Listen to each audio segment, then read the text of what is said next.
An Sa'd bin Abi Waqqas radıyallahu anhu قال Sa'd bin Abi Waqqas ayta كنا مع النبي صلى الله عليه وسلم 6 نفر فقال المشركون للنبي صلى الله عليه وسلم Biz Peygamberimiz Aleyhisselatü Vesselam bulan birçe 6 adam bardık oturup dey.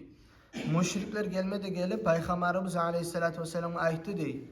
Oturud haulai la yecteriuna aleyna ve kuntu ana ale bular ayta. Sen bu adamlarını şu 6 adamı seyyanı oturan şolanı kovala dey. Şolar bizge bakkayanı erkeklik eti bizim eski keteğin sözü aytı koymayıgan kuy dedi. Alayta Sa'd ibn Abi Waqqas ayta ve kuntu ana ona menne vardım ne?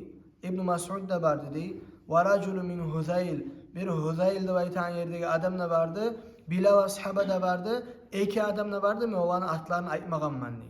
Bundan Dalilül Falihinne eskeri şu adamlar Ali de Ebu Bakır'da bulganı radıyallahu anhuma. Fevaka'a fi nefsi Resulillahi sallallahu aleyhi ve sellem ma şa'allahu en yaka'a. Peygamberimiz aleyhissalatu vesselam'ın oyuna bir oy geldi deyip özü Allahu Teala süygen. Ay Peygamberimiz aleyhissalatu vesselam bizden hakkını oylaştı deyip. Fehaddese nefsehu özü bulan söylengen içine.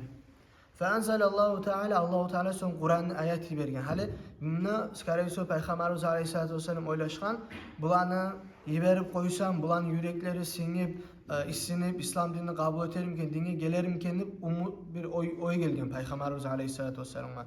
Son Allahu Teala Kur'an ayeti bergen. Bismillahirrahmanirrahim. وَلَا تَطْرُدِ الَّذ۪ينَ يَدْعُونَ رَبَّهُمْ بِالْغَدَاتِ وَالْعَشِيِّ يُرِيدُونَ وَجْهَهِ. Sen kuvalama özün yanından olay adamlarını özler Allah'a ibadet etegen ertinin akşamını Allah'ın razılığını süyüp degen. Ay Allahu Teala Peygamberimiz Aleyhissalatu vesselam aytgan olanı kuvalama aysanlar. Son bu 6 adamı Peygamberimiz Aleyhissalatu vesselam başka yerde birçe görse ayta bolgan marhaban billezine atabaniyallahu fihim.